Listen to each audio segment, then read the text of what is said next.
It is Tuesday, November 3. Welcome to CGN News. Barbados is exploring the possibility of implementing judge-alone trials and is awaiting further dialogue on the issue with members of the judiciary. Attorney General and Minister of Legal Affairs Dale Marshall said the matter was first raised by former Chief Justice Marston Gibson. He noted that one advantage of a judge-alone trial is that it would eliminate the time spent dealing with a jury during a trial. Marshall said that having heard the evidence, a judge would be in a position to evaluate the evidence and give a decision. The Attorney General said this was a matter that would require careful consideration, as a trial by jury was something that Barbados had from the time there was a judicial system.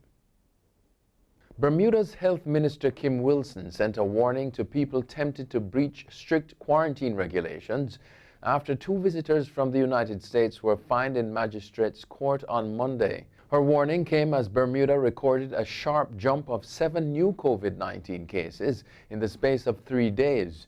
The island's confirmed total now stands at 206. The visitors broke isolation on Sunday to attend a wedding.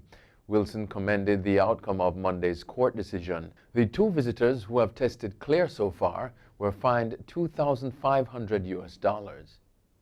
Effective today, November 3, 14 more countries have been added to the high-risk category for COVID-19 by health authorities in Barbados, bringing the total number to 50. In the latest updated travel protocols, Antigua and Barbuda, Cayman Islands, Cuba, Germany, and the United Arab Emirates are among those added. These join 36 others in this category, including Barbados's major tourism markets, the United States, the United Kingdom, and Canada, as well as Jamaica, Guyana, and Trinidad and Tobago. It is mandatory that all persons traveling to Barbados from these countries have a negative COVID-19 PCR test done at an accredited or certified facility 3 days prior to arrival. Dangerously powerful Hurricane Eta churned toward Nicaragua's Caribbean coast with potentially devastating winds, while heavy rains were causing rivers to overflow across Central America. The Category 4 hurricane had sustained winds of 150 miles per hour, and the U.S. National Hurricane Center said it was likely to maintain that strength until making landfall Tuesday. It was centered about 25 miles southeast of Puerto Cabezas, Nicaragua, around 4 a.m. and moving west-southwest at 5 miles per hour. Authorities in Nicaragua and Honduras moved people from outer islands and low-lying areas to shelters. More than 3,000 families have been taken to shelters from the most at-risk areas. Millions of Americans will head to the polls in person today, Tuesday, adding their ballots to the more than 99 million already cast by early voters. Donald Trump, 74, is seeking to avoid becoming the first incumbent president to lose a re-election fight since George H.W. Bush in 1992.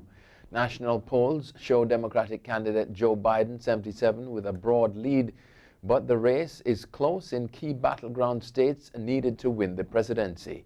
Record early voting has been fueled by the pandemic, and the U.S. is on course for its highest electoral turnout in more than a century. The election comes after America's worst ever week for new coronavirus cases, with more than 1,000 people dying each day. Shop owners in cities across the U.S. are boarding up windows as they brace for unrest following the U.S. election.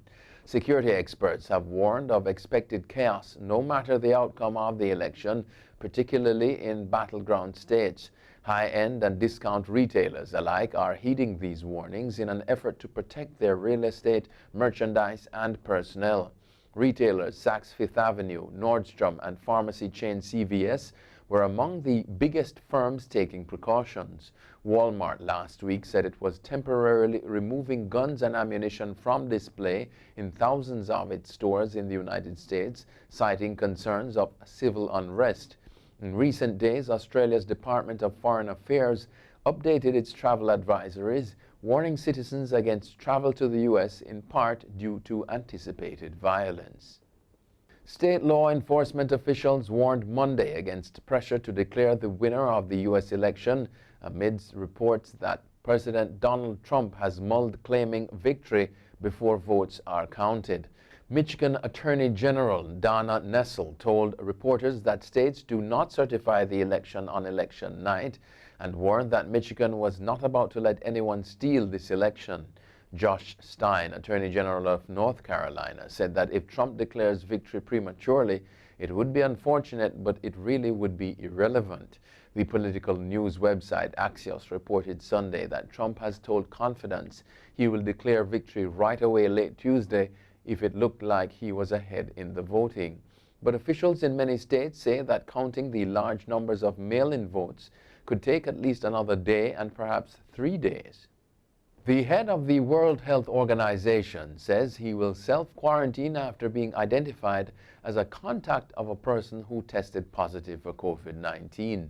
Tedros Adhanom Ghebreyesus wrote on Twitter Sunday that he's without symptoms but will self-quarantine in line with WHO protocols and work from home. On Monday, the agencies sought to dispel misinformation about Tedros' self-isolation, writing on Twitter that he has not tested positive.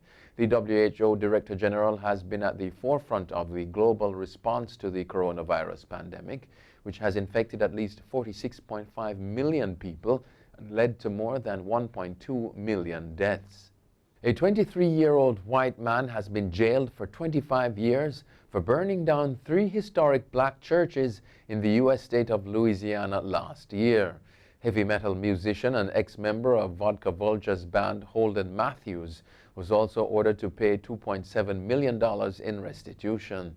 A judge found the attacks had not been racially motivated, but said they evoked memories of a dark time in history. White supremacists attacked black churches during America's civil rights era, and Matthews, in a plea hearing, said he had sought to emulate church burnings carried out by black metal music fans in Norway in the 1990s. During that period, at least 50 Christian churches in Norway were attacked by arsonists in the name of black metal, a subgenre of heavy metal music. Thailand's government said on Tuesday it had banned Pornhub and 190 other websites showing pornography, prompting social media anger over censorship and a protest against the decision. The digital ministry said the block was part of efforts to restrict access to porn and gambling websites, which were illegal under the country's cybercrime law. But many Thai users trended the Save Pornhub hashtag on Twitter and criticized the shutting off a site in a country that was among the top 20 by daily traffic for Pornhub in 2019 and which has a globally known sex industry. According to Pornhub, at 11 minutes and 21 seconds, Thai users spent more time on the site last year than elsewhere in the world. That's it for CGN News. I'm Scott Wilson. Thanks for watching.